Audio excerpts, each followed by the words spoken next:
produced more transistors than the combined quantity of all the goods in all of human history just last year. We produced them by the quintillions, 10 to the 18th.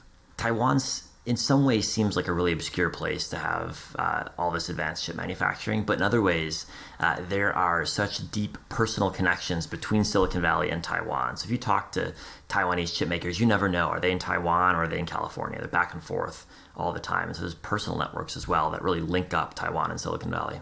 If you look at the history of telecoms companies in any country in the world, there's not a single one of them that has not been used as a tool of espionage by the government that they're located in. Well, I don't think China's going to invade Taiwan because of semiconductors, but I think if China does blockade or attack, one of the many bad consequences would be a catastrophic disruption to chip production. Putin has successfully used nuclear threats to stop the U.S. from doing more to help Ukraine. I think there's a direct connection between that and the fact that China is building up its nuclear arsenal very rapidly right now.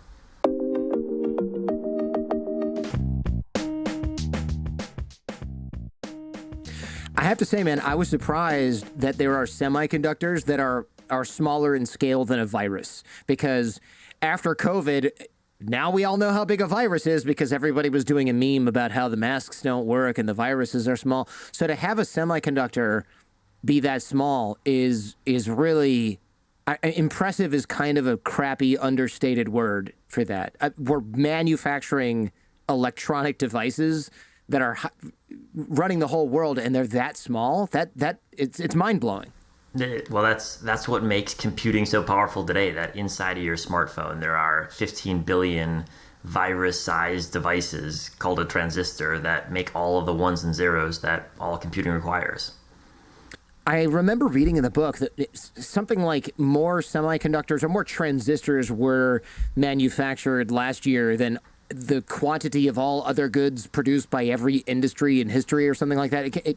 Give me the correct version of this, because that was also mind-blowing. It's hard to imagine. Yeah, that's right. We produced more transistors than the combined quantity of all the goods in all of human history just last year. We produced them by the quintillions, 10 to the 18th. That's crazy. And so this isn't, and for people going, that's impossible, there's not that many chips. These are not the actual chip that you see, right? In that chip, there's how many transistors are in there? Yes, if you take your smartphone, for example, it'll have 10, maybe 20 billion transistors inside of just the main chip on your smartphone. Wow. And transistors, when I was a kid, I used to rip apart radios, and you'd see the transistor, and it was like this black plastic kind of a, I don't know, cylinder that was cut in half and had 3 leads coming out of it.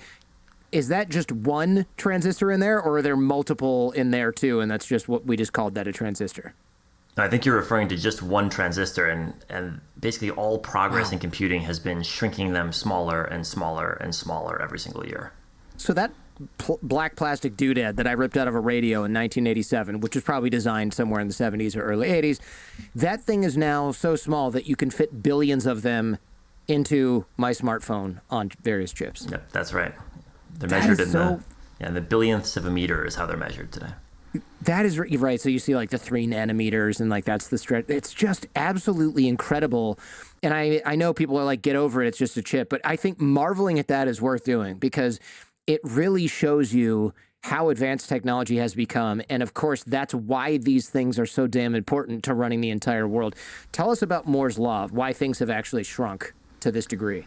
So if you go back to the first chips that were available in the 1960s, they had just a handful of transistors on them because transistors were large. They were large enough to see. And so Moore's Law has been the process of shrinking the size of transistors down so you can cram more of them onto each chip. And it turns out that we've been able to produce roughly twice as many transistors on chips every single year or two over the past half century, which is why we get from 4 transistors in the first chip that was available to 15 billion transistors in the chip on your iPhone. Yeah, wow, unbelievable. And that law, but that law doesn't extend forever, right? People always go, wow, well, Moore's Law is slowing down, so something, the United States is going to decline. I don't know, whatever their argument is. Yeah, it's not really a law, actually. It's a prediction that Gordon Moore made in 1965, and it's been proven true since then, but it's not guaranteed to continue. And at some point it will fail because we're going to hit physical limits to how small you can actually shrink an individual transistor. But for now, at least for the next decade, we've got a clear line of sight to shrinking them down even further. Really amazing. So chips are largely the bottleneck in production of just about everything modern, from what I understand, right? So is this why we couldn't get cars during the pandemic, because there's so many chips in cars and there were none to be had? Yeah, that's right. The typical new car has 1,000 chips inside. Some pretty simple, like the ones that make your window move up and down when you press the button.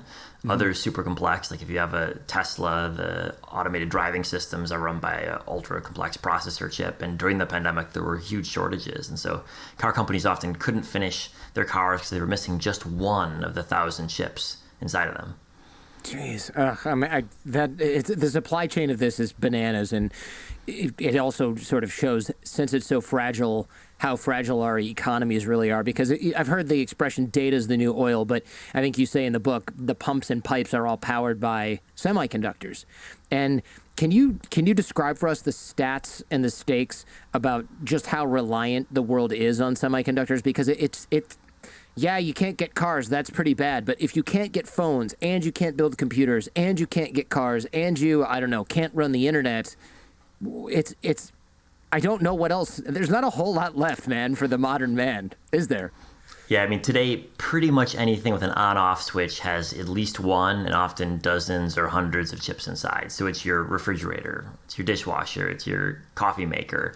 Almost anything that has electricity going through it has a bunch of chips inside. And so that makes the entire economy reliant on chips. And most of these chips are produced by just a small number of companies. Okay, so can't an earthquake or, I don't know, to be dramatic about it, a missile strike, can that not throw chip manufacturing into pure chaos and send prices through the roof? Because we had the pandemic, but for what I understand from that is that was more a failure of prediction. Oh, we're not going to have that much demand. Let's scale down production voluntarily. Oh, wait, look, the demand is way up. Turns out we were wrong. Let's scale things back up, and it just took time. That probably takes less time than if a cruise missile slams into your primary manufacturing facility and you have to repair the whole thing, right? Yep, no, that's right. And we've made the decision to put most of the world's key chip industries in seismically active zones like Silicon Valley or Japan or Taiwan. So there's plenty of scope for just one accident to cause huge disruptions. Okay, well, we're building this plant in Arizona, supposedly, and we'll get to that towards, I think, the bottom of the show, because I have a million questions about that. But I do want to back up a little bit. Semiconductors, the transistor that came out of my radio, that was even then pretty small, because I've taken apart old TVs. I'm not sure how big of a nerd you are. I'm going to go out there and guess that since you wrote a book on semiconductors that you're going to be able to follow my nerdiness on this. I used to take apart old televisions, and I almost killed my friend because it had vacuum tubes in it that hold electricity for, like 3 years after they're charged or something. And he got shocked and flew across my garage. But vacuum tubes, those were the original transistors, right? Those are the original electronic on-off switch as we would know it today. Yeah, that's right. So if you go back to a computer from like the 1940s, when computers were the size of rooms, they wouldn't have any transistors. They just had vacuum tubes, which is sort of like light bulbs you turn on and off. And they had two problems. One was that they were really hard to miniaturize. You couldn't make them that small. But the second problem was that because they were like light bulbs, they emitted light, they would attract moths. And so there's a constant problem of debugging, which at the time meant literally extracting moths from your vacuum tube so they wouldn't malfunction. What? So debugging was literally scraping burned insects off the outside of these tubes? That's right. That's really disgusting. I guess they can't get in the tube because it's a vacuum. So you get bigger problems if it's inside the tube. That debugging of code, that's what that means, basically? Like go back in and fix the vacuum tubes? It's just a quaint little... That's absolutely right, yeah. Wow, did not know that. So copying semiconductors and reverse engineering them, why is it so hard to do? We've heard a lot of bluster from China, right? And they're like, look at what we made, our domestic semiconductor. And then it's like a white labeled Intel chip. Someone gets a hold of one and I don't know what they do. They go in there, they go in the firmware on the chip, and it's like, this is literally just Intel. It's an Intel chip that they like scratched off the outside and printed a Chinese brand and redid some code so when it boots, it doesn't say Intel on the screen. But why is it so hard to do this? You can steal them, you can buy them, but you have no idea how it's made. It's like buying a cake and then trying to figure out how it's baked.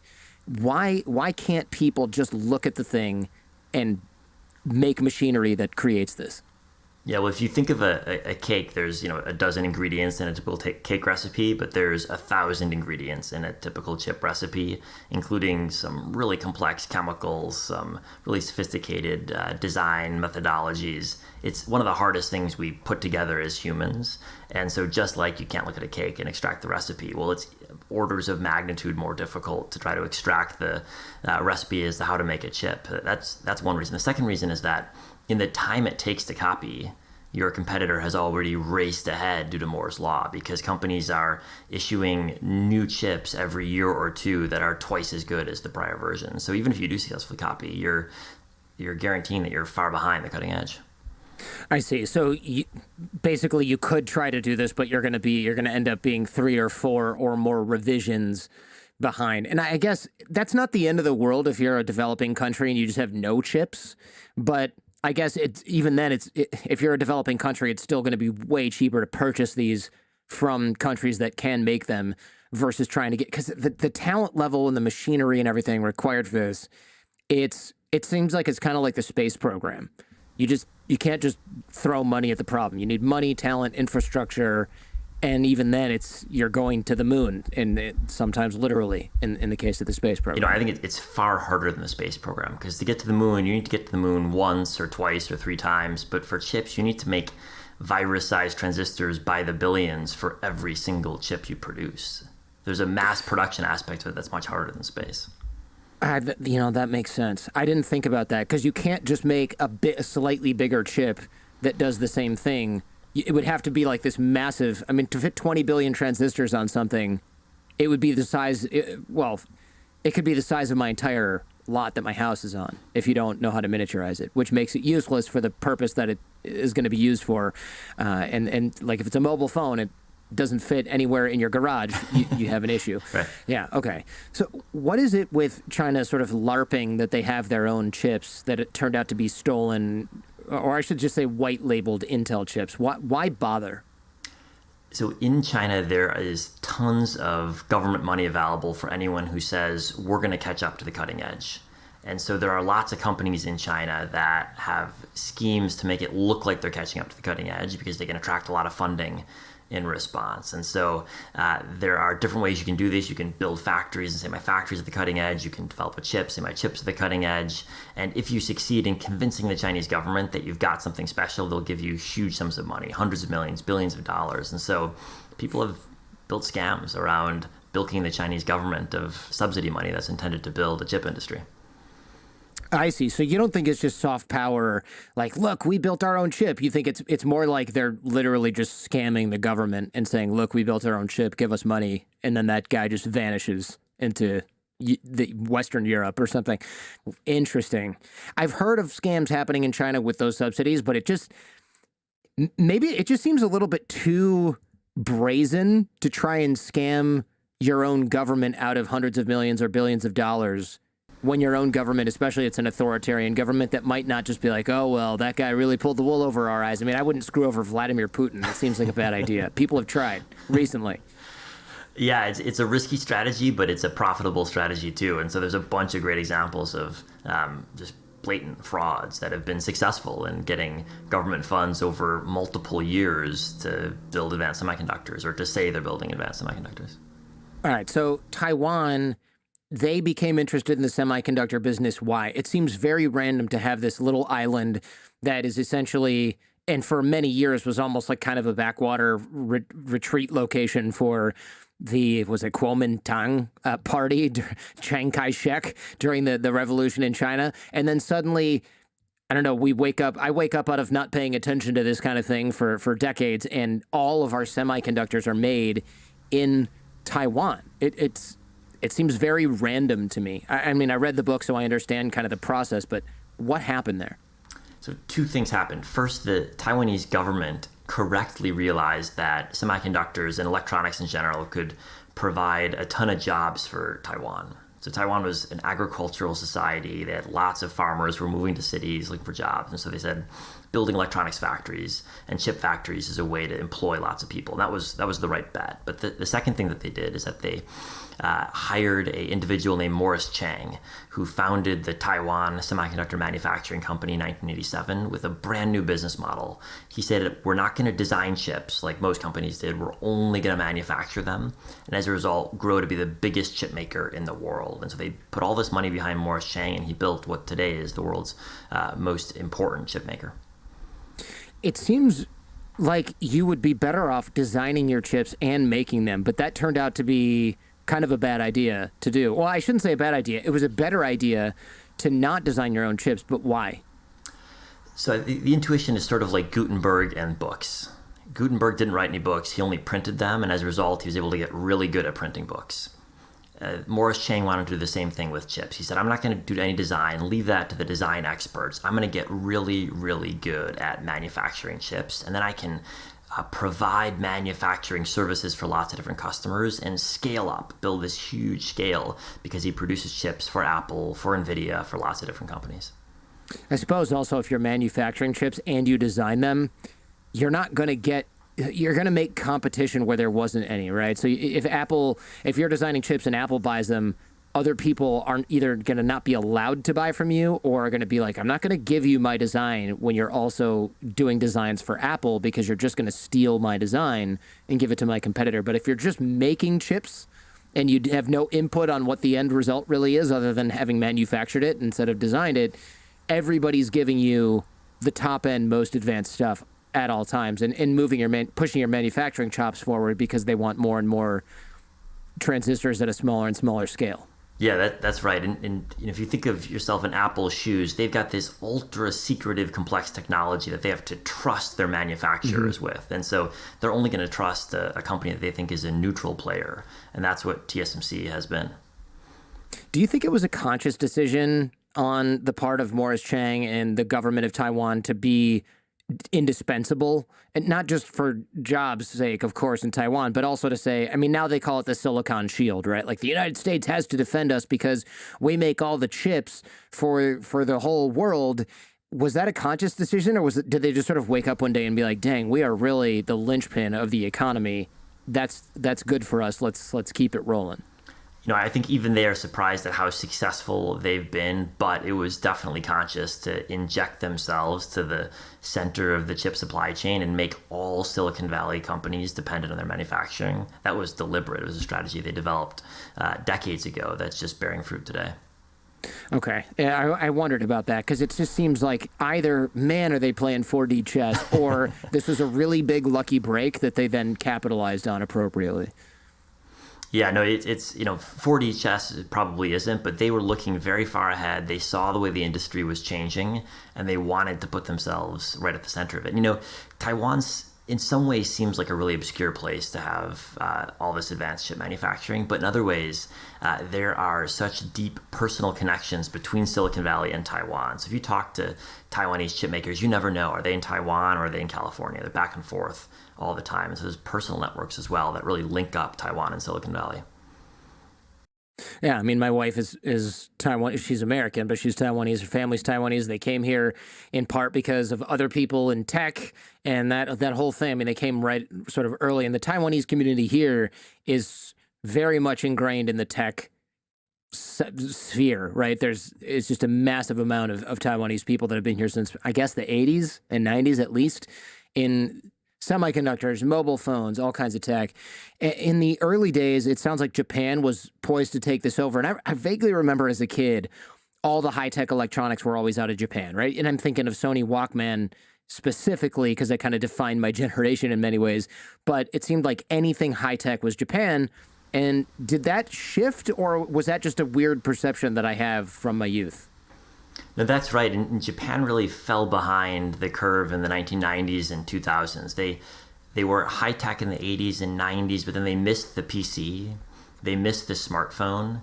And so today, Japan plays a really important role in producing a lot of the subsystems, for example, in smartphones. But there's not a single smartphone brand in Japan. And that was a huge error on their part because they had a really enviable position and they lost it, almost all of it, because they couldn't keep up. They tried to leverage their industry a little bit. And again, I'm going off like really sort of vague memories from back in the day, but I kind of, correct me if I'm wrong, did they not sort of try to get leverage in the electronics industry and then indicate that they had us by the short and curlies and that they were going to potentially use that leverage against us? I would imagine that didn't make America want to do business with them. Or I should rephrase that. I guess it probably didn't make us not want to do business with them, but certainly we were open to doing business elsewhere if we were doing business with them. It's like what China's doing now. You know, we're not gonna supply you with rare earth metals. Okay, thanks for the warning. We're gonna literally find anywhere else to go get those things now that we know you're gonna not deal in good faith. Yeah, and if you look at Korea or Taiwan, their rise in tech and electronics really began in the 1980s. Which is when Japan was number one. And so the U.S. firms would go to Korea, go to Taiwan and say, hey, we're looking for alternative sources of supply, and helped build up companies in other countries in response. Why didn't the Russians end up doing this? Or the Soviets, I should say, back in the day? Because this is sort of peak Cold War, right? They're developing these things. They for sure had hundreds or thousands of agents just trying to steal this kind of stuff because computers were... They were really, it was no secret that these things were going to take over the world in the 80s and 90s especially. They must have tried to go for this. Well, they had agents all over the world, in Silicon Valley, across the U.S., across Europe and Japan, and they succeeded in doing a lot of smuggling. It was actually so advanced that in the Soviet Union, the entire country was on the metric system, but the chip industry was largely measured in inches because they smuggled in so much equipment from abroad. But all the smuggling didn't really work because of the same copying problem we mentioned earlier. They copied, but at a long lag, and in doing so, they failed to actually innovate on their own. And so, on the one hand, you could find a lot of Soviet military equipment that actually had American chips inside of it, but it was always older generation chips that were never cutting edge, and they couldn't find the most effective way to use them. And so the Soviet military simply had no access to cutting edge chips. I mean, it's sort of ironic how that's playing out now. Aren't they finding drones that are blown up over Ukraine and they're loaded with Korean chips and Taiwanese chips and American chips? I mean, I don't know if this is an exaggeration, but you hear like, oh, they've ripped this out of a dishwasher and put it into this missile. I don't know if that's really happening or if it's just an exaggeration, sort of a meme on Reddit, but it doesn't bode well for them manufacturing their own stuff. Yeah, I mean, it's certainly true that they're packed with Western microelectronics, with American, Japanese, Korean. And the fact that they've bet their military equipment, the most sensitive equipment, on our chips shows just how far behind they are.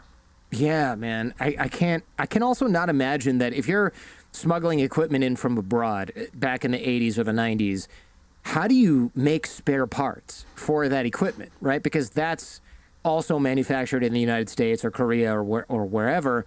And you've got all your troubleshooting stuff, all your tools, everything is all in either inches or just not made in your country. And I know United States, one of the things that people gripe about when you see arms deals with like Saudi Arabia is people say like, oh, what if they run loose with this? And it's like, they can't. They need all these tools, all these software updates, all these training technicians and parts. I mean, we basically make any company that buys anything high tech from us totally reliant on our supply chain and maintenance.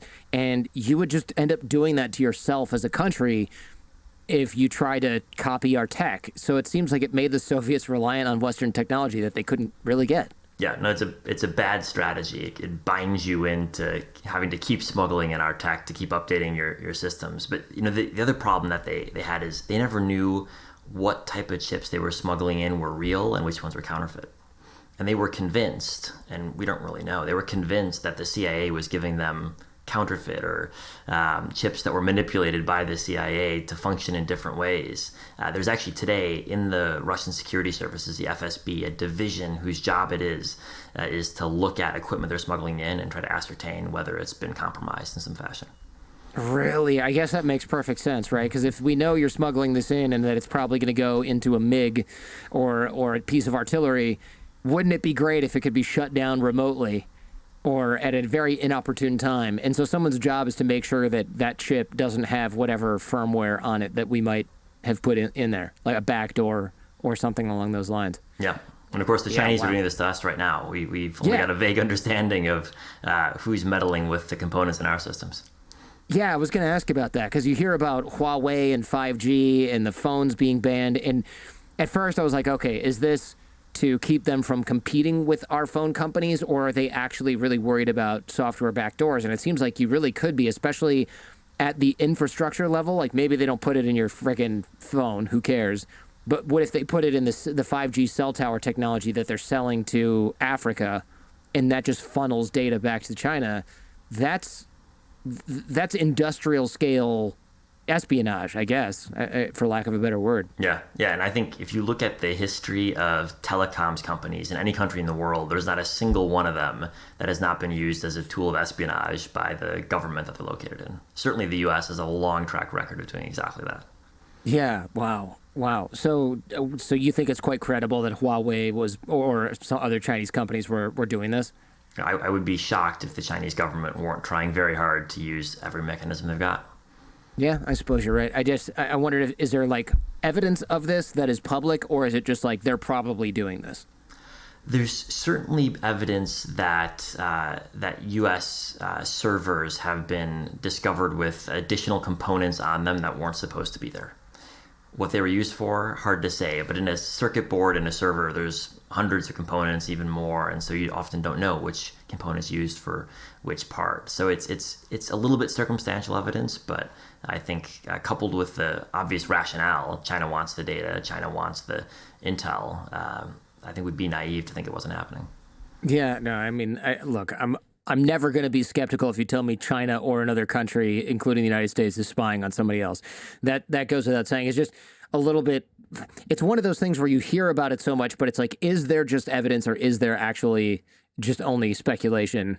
And it's hard to tell now because people don't really care. They'll write an article about something like it's complete fact when it's just speculation from the opinion section, white labeled into something else. China imported more semiconductors than it did oil last year. Is that accurate?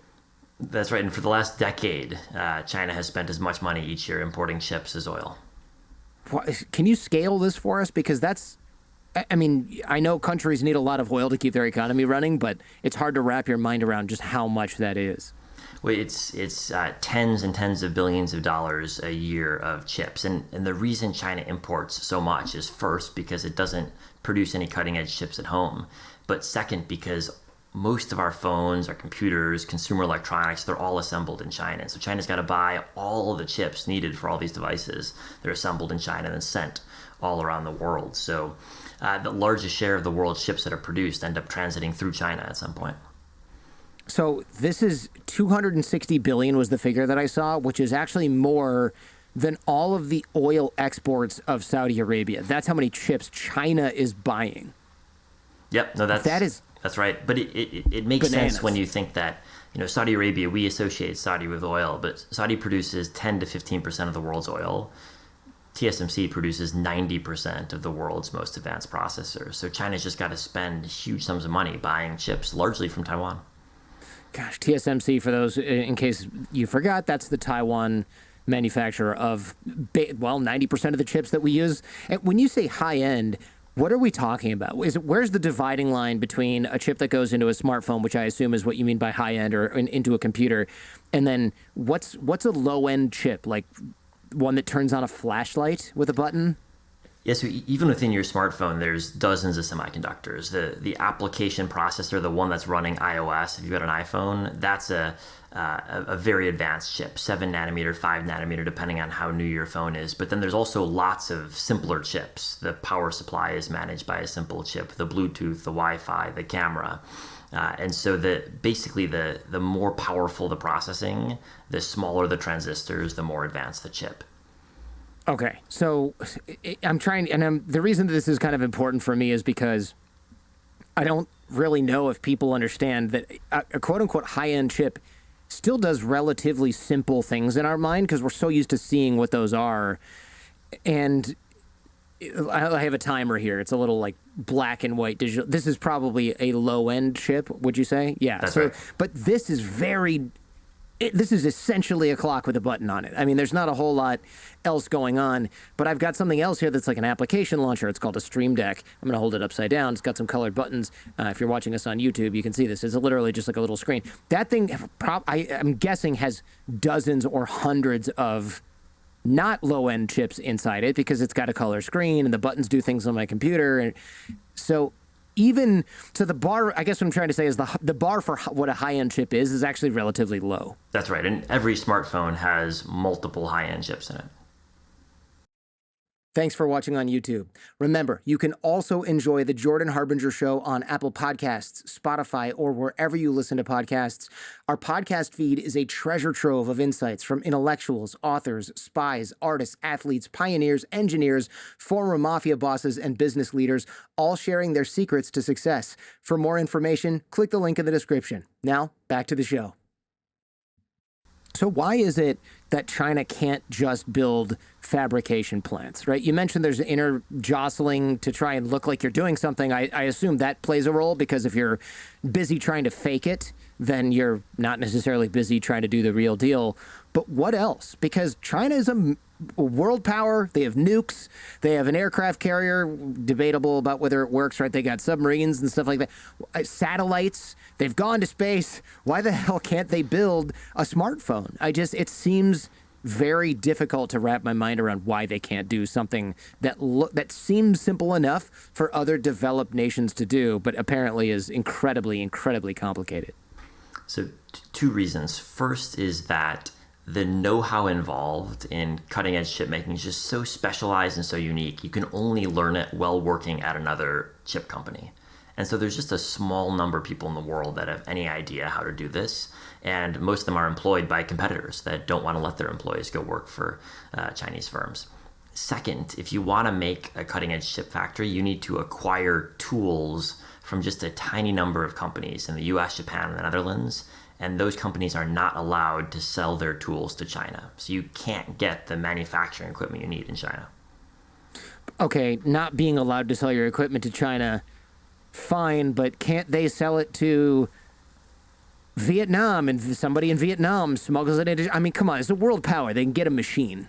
So the right? The machinery in question is the most complex machinery humans have ever made. So I'll give you one example called a EUV photolithography machine. This is just one of the types of tools needed to make a chip.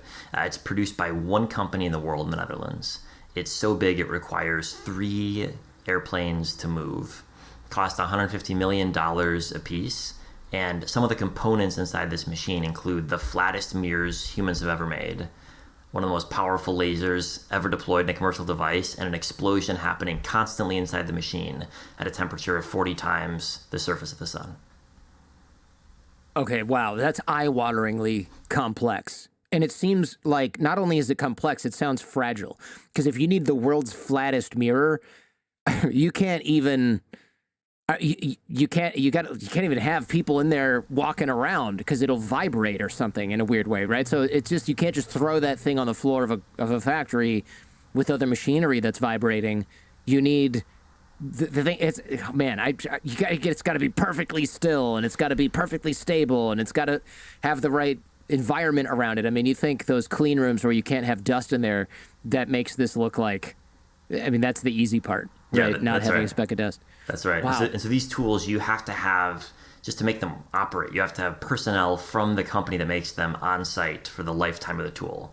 So you can't just sell it to Vietnam and then smuggle it across the border in a couple of trucks. This is a operation just to move it and install it. You need the approval and the personnel from ASML, which makes the machine.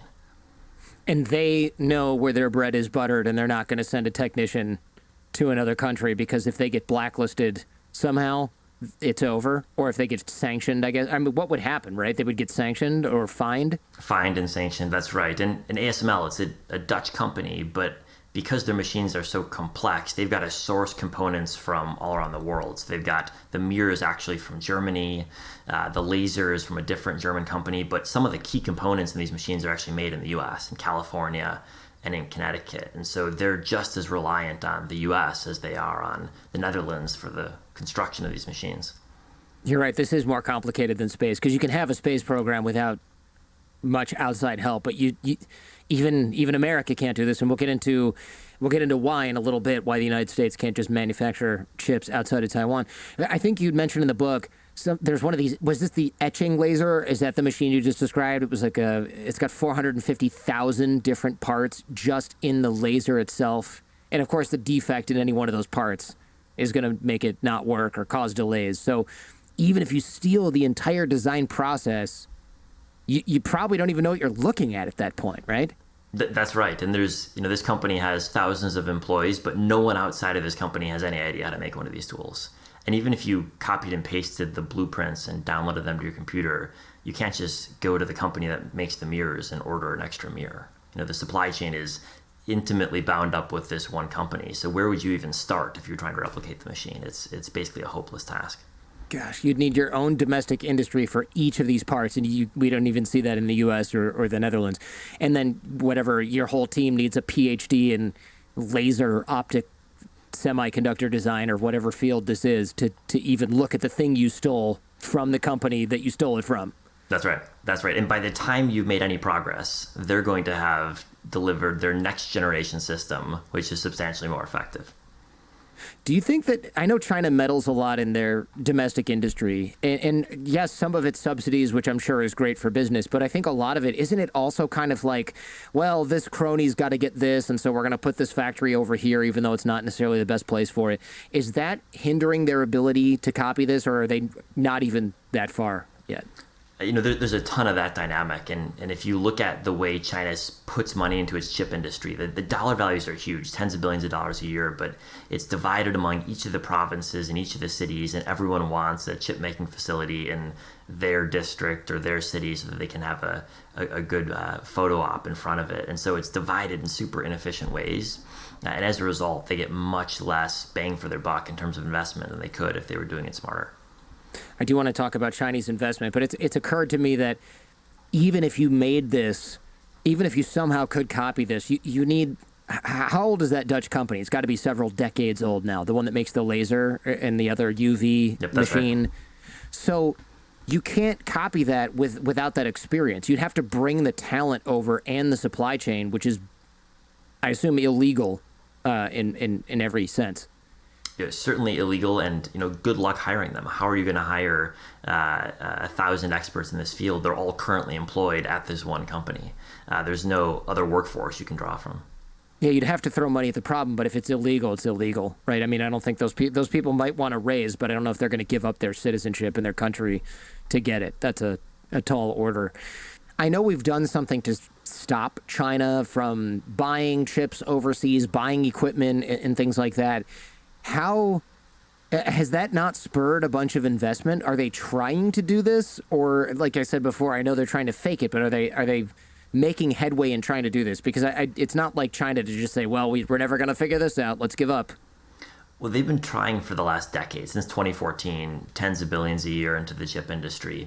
And they've made some progress in certain spheres. So certain types of memory chips, for example, they've gotten pretty close to the cutting edge. But across the supply chain, across the industry, they're still far, far behind. And the controls that the U.S. put in place last year, banning the transfer of chip-making tools and certain AI chips called GPUs to China, on the one hand, they provide a bit more incentive for China to try harder, but China's already been trying really hard and spending lots of money doing so. So I don't really think the new U.S. controls are going to dramatically change things for China. How do we ensure that countries like South Korea and Taiwan Taiwan we don't have to worry about as much. I mean, how do we ensure they don't help China manufacture their own chips? Again, Taiwan I'm less worried about given the fact that China threatens to invade them every other week, and they'd be poking a hole in their silicon shield if China started making these chips on their own. Let me ask a different question, actually. Should we be concerned about China invading Taiwan from a semiconductor perspective?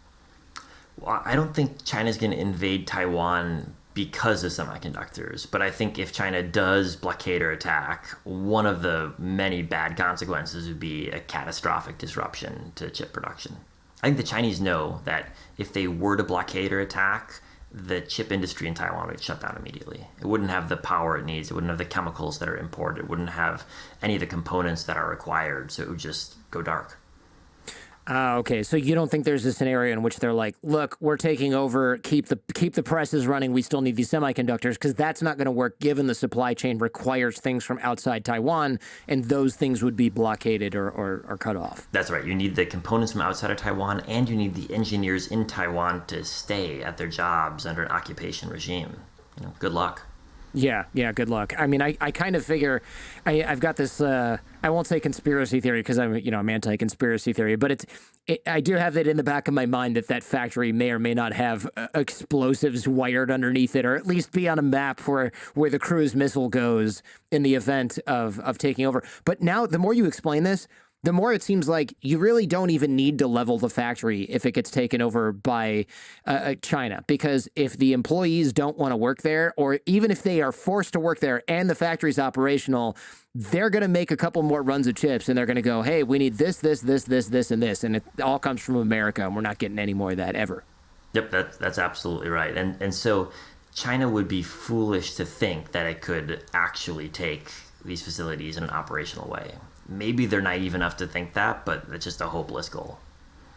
And how do we stop or ensure that I guess we don't have to stop them because they're not doing it. How do we ensure that countries like South Korea then don't help China manufacture their own chips? Are they also disincentivized from doing that? First is that the South Koreans are just as threatened by China as we are. They're looking at China pouring all this money into the chip industry and saying these are potential future competitors for us. They've got no incentive to see them advance. Second is that inside of every chip-making facility in the world, including in South Korea, including in Taiwan, there's U.S. tools, U.S. software, U.S. equipment. And so if anyone violates the rules, we can pull our equipment and their facilities just don't operate. How far away is China then from being able to build its own chips that fit into, I don't know, anti-ship missiles or AI weapons or building their own sort of GPUs? Are they able to build low-grade versions, or can they not do this at all yet? So China builds a lot of low-end chips, mature technologies like you would find, for example, in a calculator or in your timer. But when it comes to anything high-end, GPUs, smartphone chips, PC processors, these are things that China's years away from reaching the cutting edge at. When you say years, are you talking about like single-digit years, or are you talking about they need 20 years to be able to build a remote control for an Xbox? Well, if you asked when will China catch up to the level of chip in my iPhone today, I'd say just a couple of years. But in a couple of years, Apple's going to be producing chips that are substantially better than that. Mm-hmm. And so the gap is going to remain. When will China catch up to that? Maybe in a decade, maybe never.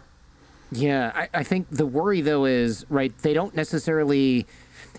Everybody needs the maximum cutting-edge chips in certain things, but if you can start to build, let's say you can build an iPhone 15, but you can only do it in 2026, okay, so your phones and your consumer tech is a little bit behind, but a lot of your military guided missiles and things like that, I mean, that's fine. It's still just, it's good enough for that. It's just not good enough for you to have your AI beat our AI or whatever it is at that point. But that's still quite worrisome, right? How does China get its military grade chips now? Does it literally buy them off the shelf? Yeah, no, it does. And so military grade chips, there's, I think, two different categories to think about. One is the chips that are actually in the missile guiding it towards its target. And guidance is pretty easy right now. Your iPhone has great guidance. It can identify your location to within a meter or two. And so guidance used to be hard, now it's easy. The frontier is applying AI to military systems. So looking at satellite data and identifying what's a tank and what's a truck. Well, that's an AI problem that's already being addressed by militaries. Or if you're trying to communicate in a contested electromagnetic environment, so your enemy is jamming the spectrum, you need to figure out how do you get communication to a different unit. Well, there's already AI systems that are trying to find where you can send your radio wave through. These are the actual frontiers, and this is where you do need cutting-edge chips because you're applying the most advanced AI systems to these problems. So high-tech, it sounds like basically what we're hoping is having high-tech war will prevent low-tech war because nothing is going to prevent lower-tech war. We don't need chips or as many chips to do that. It still exists. So you could still have like a pitched naval battle. The key is going to be your AI has already shut down their monitoring systems or something at that point, and they can't fight back because they don't have the chips to do it. Yeah, that's right. And, I think the way to think about this is, look, the Iranians have effective guided missiles. Iran has no tech sector, no chip industry, no nothing, but they can make guided missiles because guided missiles today are easy. Used to be hard, now they're easy. And so if you want to be at the cutting edge, you better do something better than that. Yikes. So it sounds like China has closed the gap militarily in a lot of ways, except for in the sort of AI battlefront of the future. Is this your expertise, or am I straying too far kind of outside No, what you've happy to researched? go into it. Yeah. Yeah.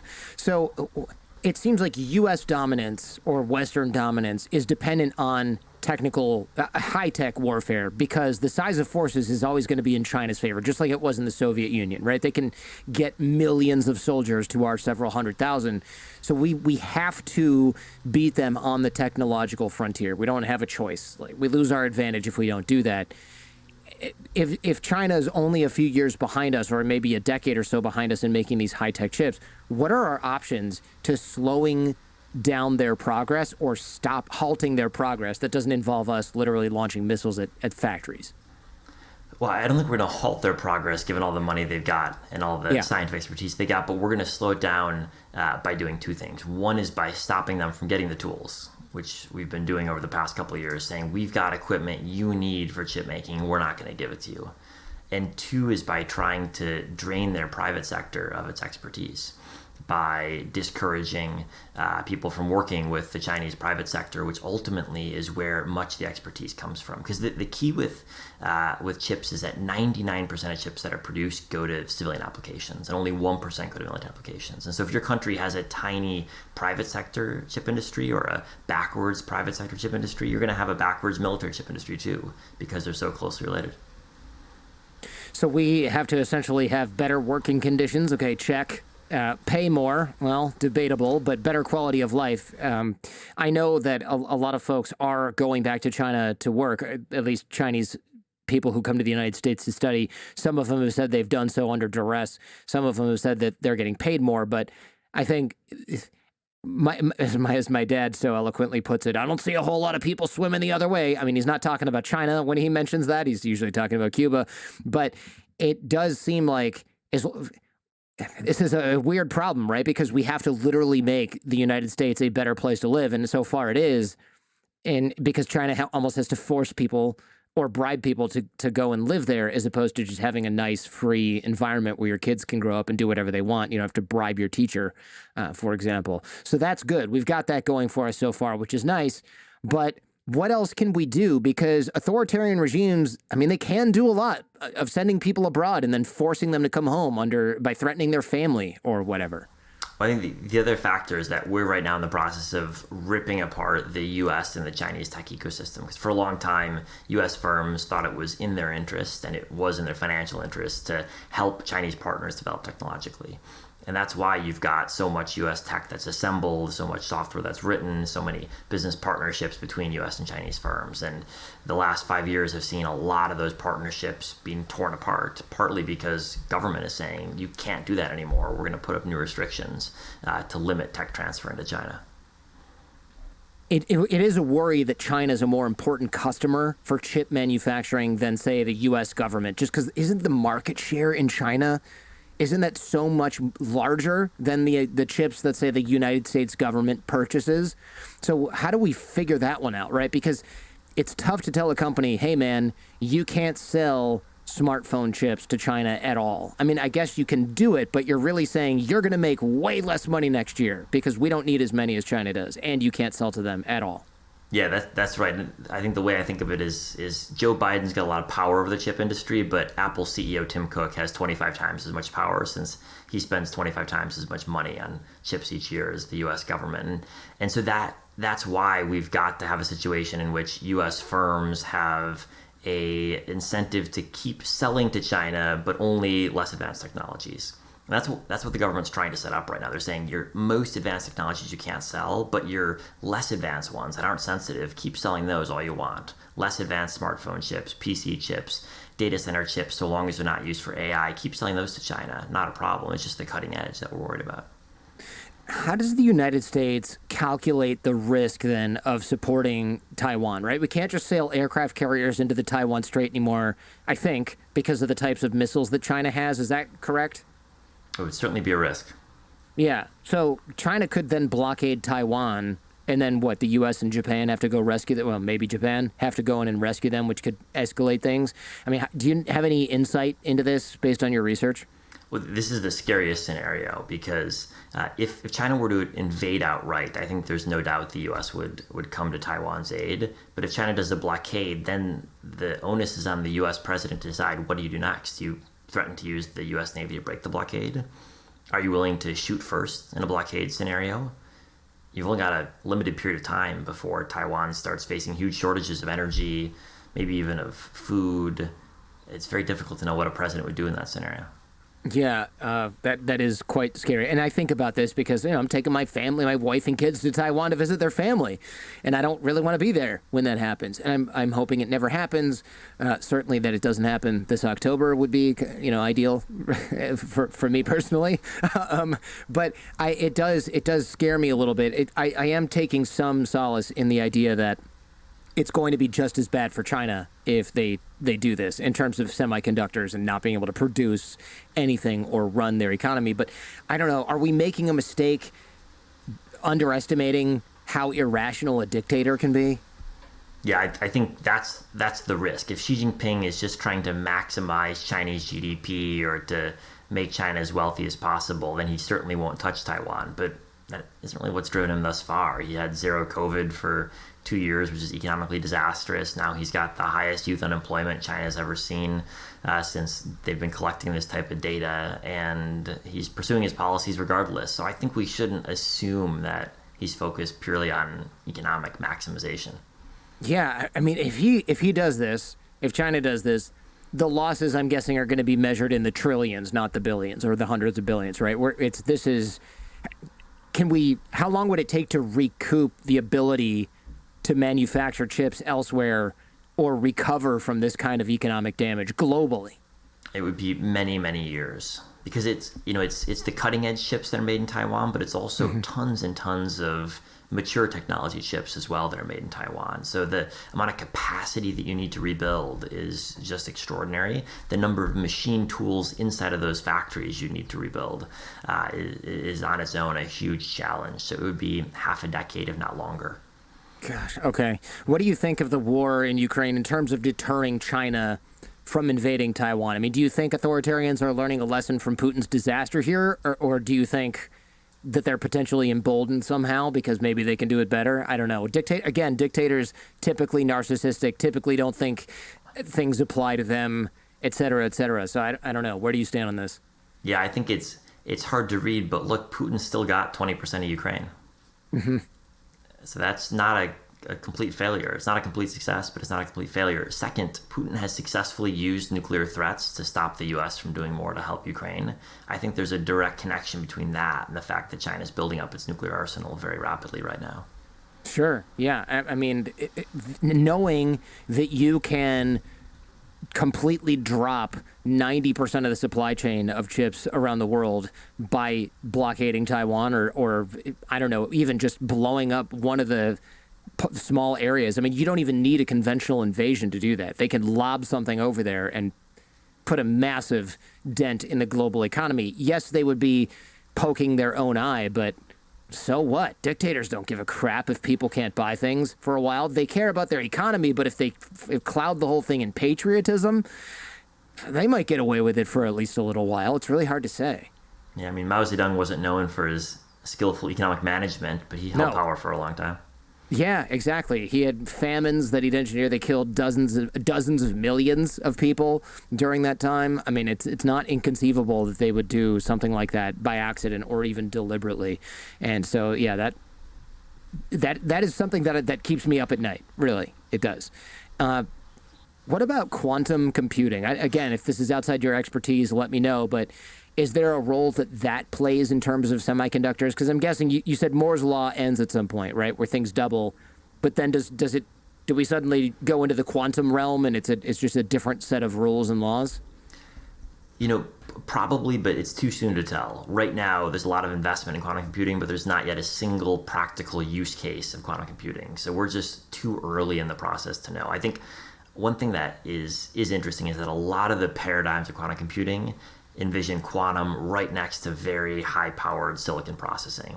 Yeah. Deep interrelationship between the two. And so I don't think we should assume that quantum is just going to replace the existing paradigm. Yeah, I guess I should do a whole show about quantum computing because for me, I don't get it at all. I have no basis for this. To me, it sounds like, wow, it can do so many more calculations. And it's like, cool. So is that just what you get when we can't make it smaller? We make it faster by a power of 3 or a cube root or whatever it is. I mean, I guess I have no clue. If you have an expert in mind on that, I'm all ears, because I feel like that's something I'd love to wrap my head around if it's even possible for me to do so. You write in the book that the world may split between general purpose processing, where progress may slow, right? So that we can't make the things smaller, and then special purpose processing, which continues to innovate and progress. Tell me about that, because it seems like when we make things smaller and we're no longer doubling, fine, then we just get better at making things specifically for one reason. Yeah, so for the past 50 years, basically all progress in computing has been driven by Moore's law shrinking, which has given us general purpose computing power. So the chip in your computer, it can do your browser, it can do Excel, it can do Microsoft Word, all pretty equivalently. And that's great. And so if you were designing a computer over the last 50 years, you just wait for the next processor to come out. It'd be twice as good and you get twice as much power. But as Moore's law gets harder to sustain, there's more incentive to make specialized processors around specialized purposes. So best example is the GPU, designed specifically for AI purposes today. It's not good at everything else, but it's really good at AI. And because we've got huge demand for AI right now, there's huge demand for GPUs. GPU, is that not graphics, or am I thinking of something completely different? Well, so GPUs started as graphics, initially for computer graphics. That's how they got off the ground. But around 10, 15 years ago, people began to realize that the same math undergirding graphics is also useful for training AI systems. And so today, if you look at NVIDIA, most of the growth now is coming from selling GPUs to companies that are training AI systems. Yeah, they're right next to my house here. And I got to tell you, I was like, oh, this poor company, they built this new building and then there's the pandemic. And then I looked at the stock and I was like, I will shed no tears for this company. The only tears I'm shedding are me not having bought stock in NVIDIA 5 years ago when I first thought about it, because they were making new video games that need it. And I thought, this is gonna taper off. And now we've got AI and it's just hockey stick growth. So congrats. If you work at NVIDIA and you have stock options, my hat is off to you. You have you have won the lottery in terms of jobs and the economy. Tell me about the CHIPS Act, because I've only read a little bit about this, but it seems like the idea here is, okay, all of our eggs are in the Taiwan semiconductor manufacturing company basket. That's not good. To be only all in on Taiwan, or at least to only have one place that makes these. Let's throw tens of billions of dollars at the United States. Generally a good bet to bet on manufacturing in the U.S. But is it working? Or is it too early to tell? It's definitely working in the sense that there's been a huge increase in investment in chip making in the U.S. Lots of different companies investing a lot more than the historical trend. You talked about hockey sticks in NVIDIA. There's been a hockey stick upward in chip making investment in the U.S. The question is going to be, after the CHIPS Act money is spent, will those companies keep investing in the U.S. or will it be a one-off? And there, it's too soon to tell. Okay, so I'd love to think that we didn't just waste all of that. I mean, what would stop us from being successful there?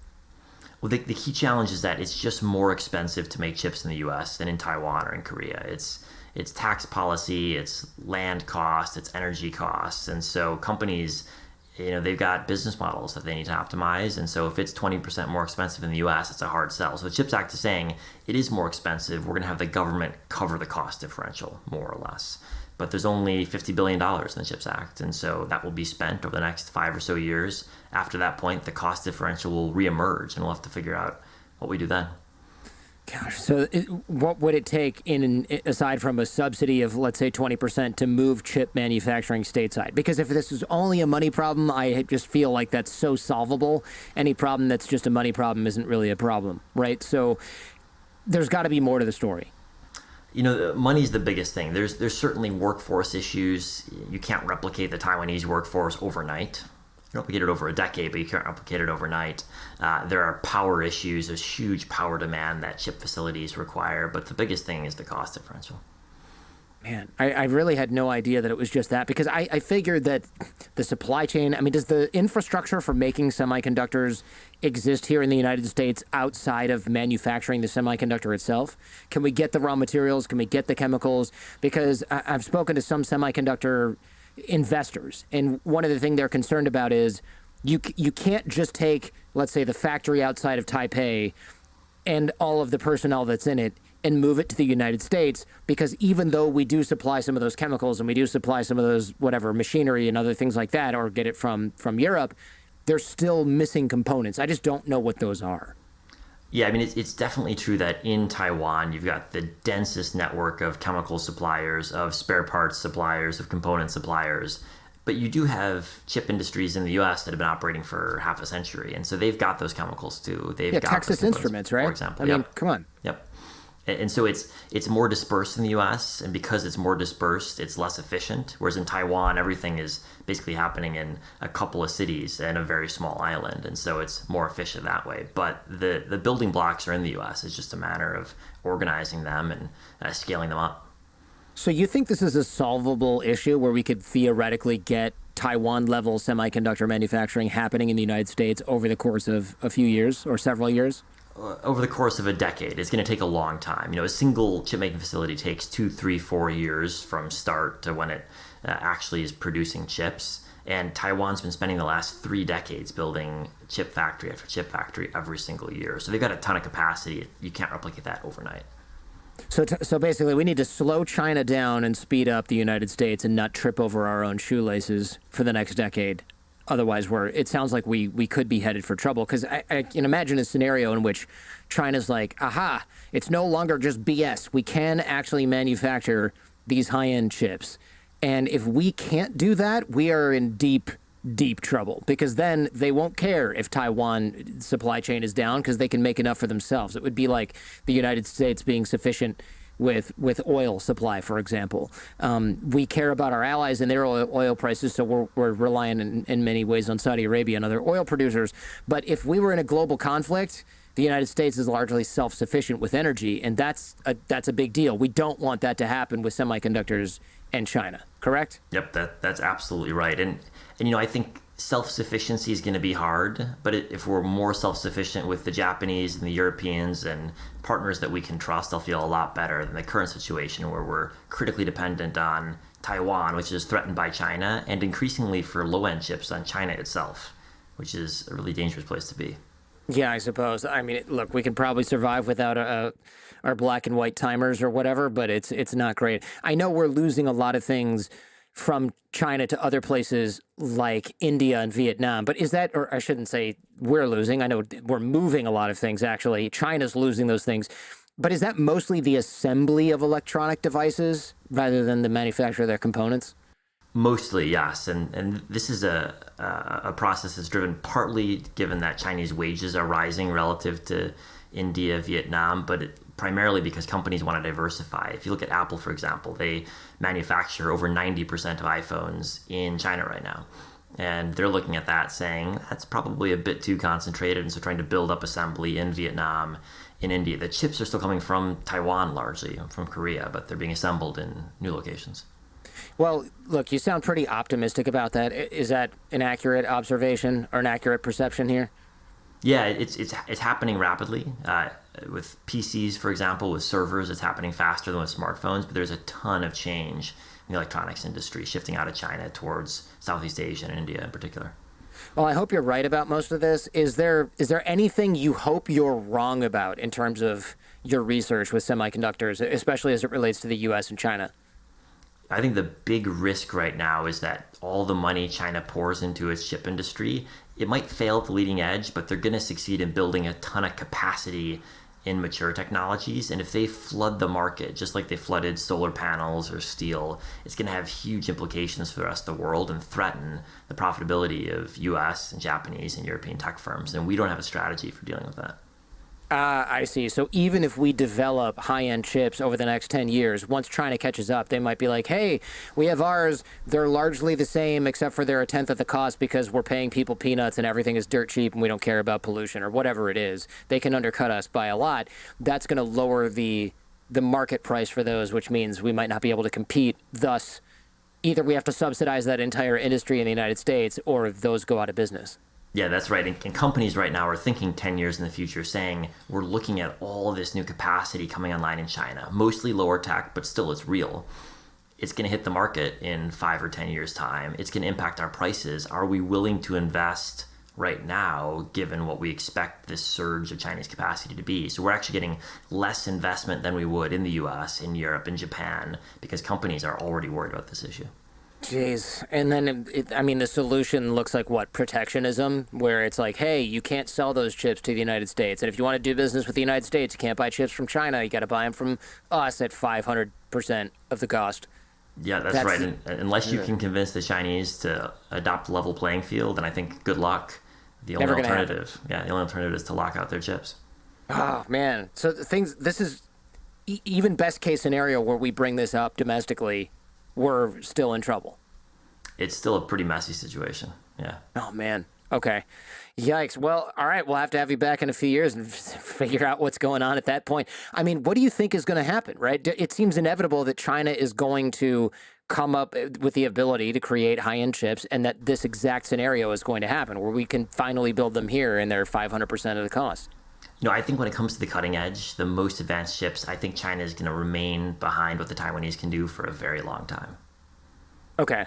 So that's the plus side is they're just never going to catch up, or at least not in the next couple of decades, and that's our edge. Yeah, I think that's right. I don't love it. Well, I think, there's tons of uncertainty around it, tons of uncertainty around the companies involved, around the technology trajectories. But the chip industry has shown that it's very, very, very difficult to reach the cutting edge. China's poured in a lot of money, but its money hasn't made that much of a difference thus far. Now it doesn't have access to the tools, so they've got huge problems in the Chinese chip industry. Well, it seems kind of like an arms race. I know it's not really the same thing, but whoever controls this kind of manufacturing, it's not just iPhones, right? We're talking about artificial intelligence, which has obvious military applications. So there's a lot of similarities to the race to build the bomb that I'm seeing here. Or am I just imagining this? No, I think that's right. And Chinese leaders certainly see it in the exact same way. That's why they're putting all the energy into the race that they can. Chris Miller, thank you very much, man. I really appreciate it. Thank you for having me. Thank you for checking out this entire episode on YouTube. If you want to follow up on this topic, check out our podcast feed or visit us on our website at jordanharbinger.com, where you can learn more about our guest and dive even deeper into what we discussed today. And remember, YouTube is not the only place that you can check out The Jordan Harbinger Show. Any podcast app should have us. Check out the links in the description where you will find access to our shows that don't appear on YouTube, like Skeptical Sunday, where we debunk topics like crystal healing, GMOs, conspiracy theories, homeopathy, tipping, even lawns, to find out if they're backed by science and logic, or if they're just complete nonsense. Spoiler, many of them are complete nonsense. Also, our Feedback Friday shows where we help people escape from cults, get raises at work, and take all manner of questions from you, the audience, all the way down to the bottom of the barrel. And every episode of The Jordan Harbinger Show has something useful you can take away and apply in your own life and help you navigate what I know can often seem like the overwhelming and paralyzing challenges of modern life. Life can be hard, yes, but we are here to help. And if you appreciate how we help, remember to like, comment, and subscribe.